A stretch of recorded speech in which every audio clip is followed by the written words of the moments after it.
everyone, I'm Squiddy Dragon here, back with another video. Today we are reviewing my top 10 favorite NES games that I have played. Let's get into the video.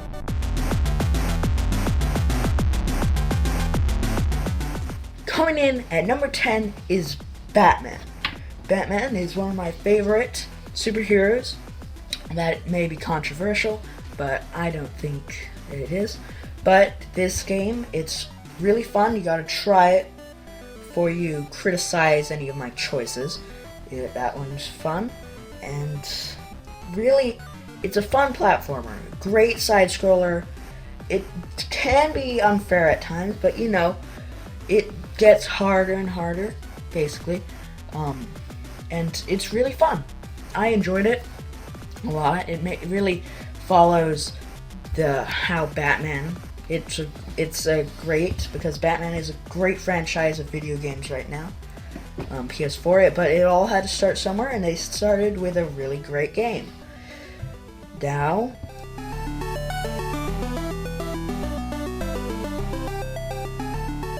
coming in at number 9 is the game Kung Fu. It was one of the few games that come in the black box. It was one of the games that launched when the NES, the Nintendo Entertainment System, was released.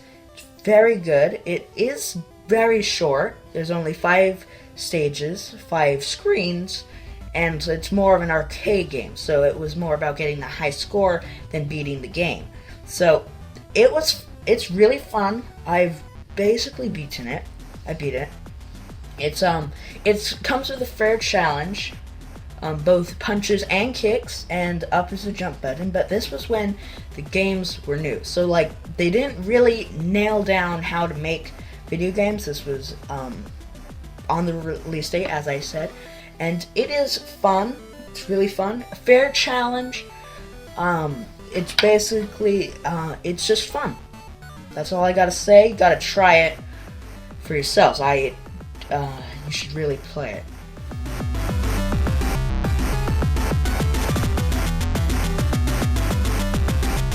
Coming in at number 8 on my list is Kirbys Adventure, for a few reasons. First, it is fun, easy. Basically, I don't think anyone can beat this game. It's very simple. It takes a lot of time though. It's got a lot of worlds, but it's fun, it's easy, and it's very creative, I think. And it was the first game I was actually able to beat, so it was real fun doing that. It really got me into playing them, and the goal is to try to beat these games.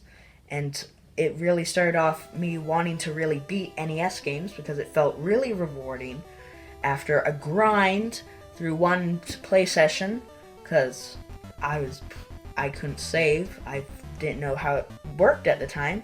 So basically, it's a long game with save states. You don't even need to beat it in one session. It's like The Legend of Zelda has a save state, like most games do nowadays. It was kind of rare at that time for games to be able to save, because it was much harder and it came much later in the NES's lifespan. And there we go. That is number 8 on my list.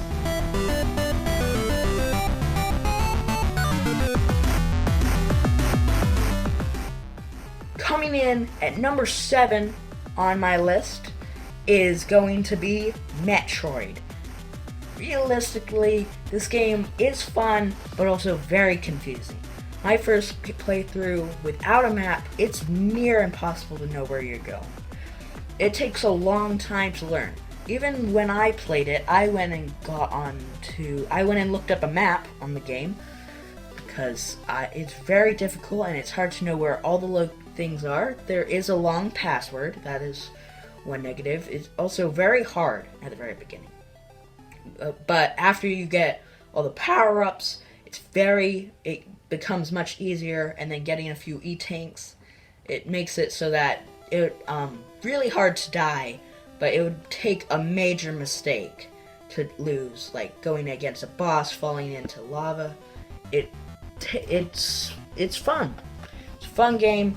Come back to it later. No, it's a real long game. It's fun. Fun, though. It's real fun. Try it out. It's fun. I'm pretty sure there should be no real iffies against that on my list. Maybe there are. Maybe people will think I should have put it higher. But for me, it wasn't the best game. But it was still much better than the majority of the games, so that's why I put it at number 7 on my list.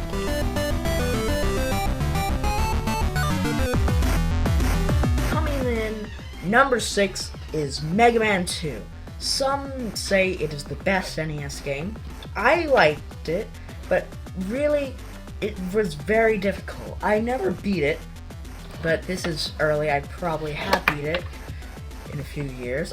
I haven't put that much time. I have gone through half the game, and to me, it was very difficult. I have 3 more stages on the Wily's Castle, and it would take a grind a few days, but I'm not really into playing it right now. And it was fun, but like very difficult, very challenging. The disappearing blocks really pissed me off. There's no need for it. It's really hard, and it takes way too much time. And then especially when they put no landing underneath, it's just like I die on my first try.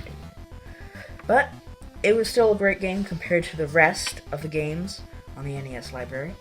And so there it stands at number 6.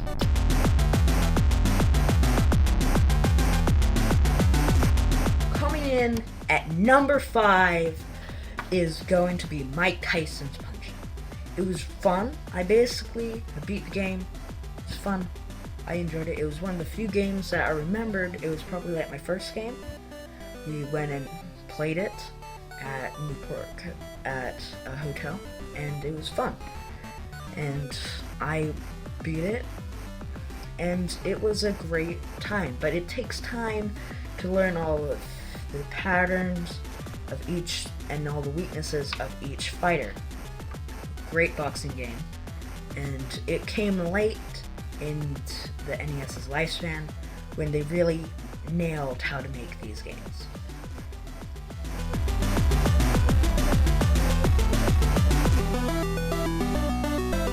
Coming in at number 4 on my list is Legend of Zelda. Some of you guys are probably wondering why not number 1. Number 1 it should be like the best, but here's a few reasons. It's unnecessarily confusing on where you need to go. Like, I played it like 3 times, only beating it once due to save state losses. But it just trying to get to one place to another, even with a map, is very difficult. I don't know how you are supposed to get through it like in under 30 minutes, which they have somehow done, which is just crazy because I definitely put at least 5 hours, and that was when I knew where basically everything was. Very difficult. And then there's like the swords where you have to complete a certain dungeon, and you have to be strong enough. Like, why do you have to do that? Getting to that location, like I had to really focus down and just play through the game really fast, and just even while looking at the map, knowing where everything was, it still took way too long. And then later in the game, you're so overpowered that you can't die at these parts. So like you're just running around trying to figure it out where you need to go. You bought everything, you're just trying to figure out where you have to go, and it's very difficult. And then there's the places where you have to run up, and like it takes you have to go up 5 times, and then there's one area where you have to do a certain pattern and to get through, and it just doesn't make any sense. Why would it be so difficult? And then the last dungeon, level 9, is just, it's so confusing. Like, very difficult. You have to find all the things, then you have to go beat Ganon, and then if you die at Ganon, you don't get spawned right there. You have to go and walk through the entire dungeon again. And then there's the teleporter. But it's still really good. It launched a ton of games, Mostly I should say prequels, because each one is going farther into the future, but not a bad game. It was still fun to play. I really enjoyed playing it, but it's gonna have to sit at number 4.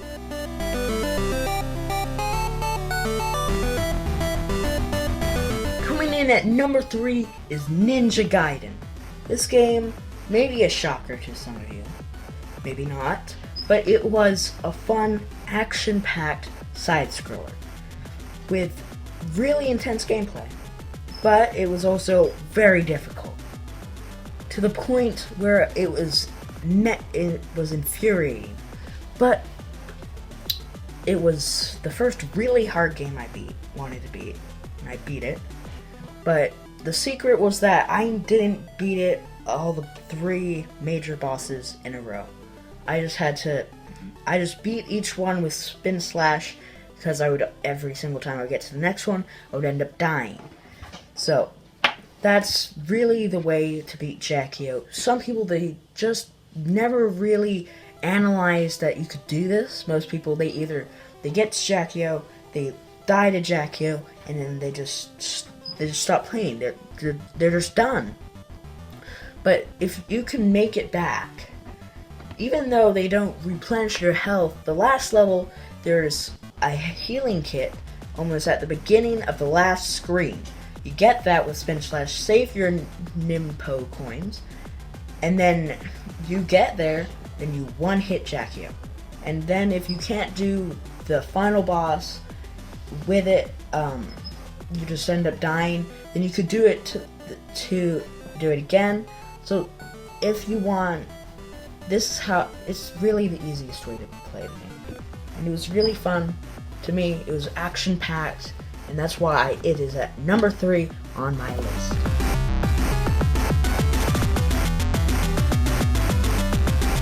Number 2 of my list is Castlevania. It was one of the few games, I'm pretty sure, that were with the NES launch date.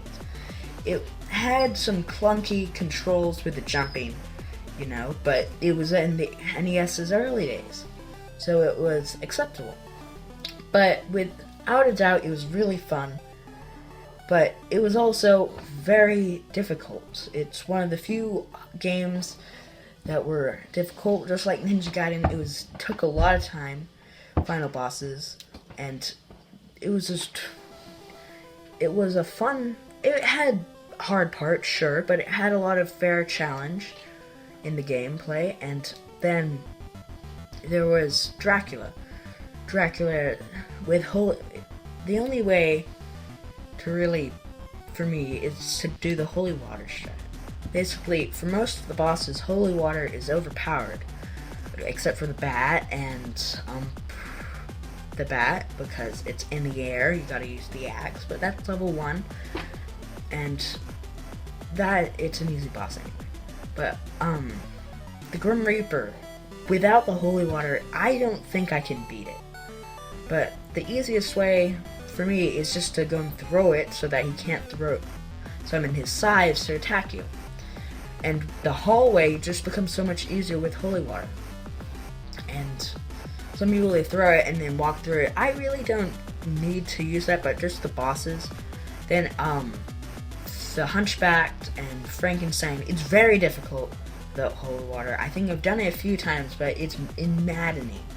And then the way to the clock tower at the end, it's just very difficult. Like, it's maddening. Like, just to get there, the boss, Dracula's 2 forms are much easier than the way to getting there. I could almost speedrun the game, but if it wasn't for that hallway, the way before there, I may have actually been able to pull it off, but I haven't. And it's maddening. I could get there within like under 15 minutes, and then all the time, like any good pace that I was on, to having a good clean under 20-minute run, just dies immediately as soon as I get there. Infuriating. But with the holy water, you could just spam Dracula second form. The best way is to jump over his first form, but then that's the way to do it. So it made second, but now I'm going to show you what was number 1. Coming in at number 1 is Super Mario Bros. This should come to no surprise to anyone. This game had fair challenge. It was also released on the launch of the NES. Most of them were combo cart with Super Mario Bros. And Duck Hunt when it was released. But it's just an all-time great game. It was when the thing was early, and they showed off how capable this console was. Sure, nowadays it doesn't seem that long, but it is if you go and don't use the warp pipes, which most people do. I've enjoyed it so much that I can speedrun it in under like 6 minutes, 6 minutes, 0.7, almost 5 minutes. So a little bit more time, and that will be soon. And I'm hoping that I can record it on camera, because that would be fun to upload. So look for that. And the game, there's nothing really to say. It's just an all-around great game. Almost everyone has played it. Sorry, the thing keeps on falling down. But realistically, for not doing daily uploads, it's been kind of hectic with COVID. I will do a check-in video explaining all of what's going on and how I'm hanging in there. But I'm going to try to get back into semi-daily uploads, hopefully at least once a week, doing it way more often. I think we could pull this off. And you guys that are new, please think of subscribing. Today was a hectic day and very tough. So, subscribe if you're new, like, favorite, and subscribe, and see you in the next one.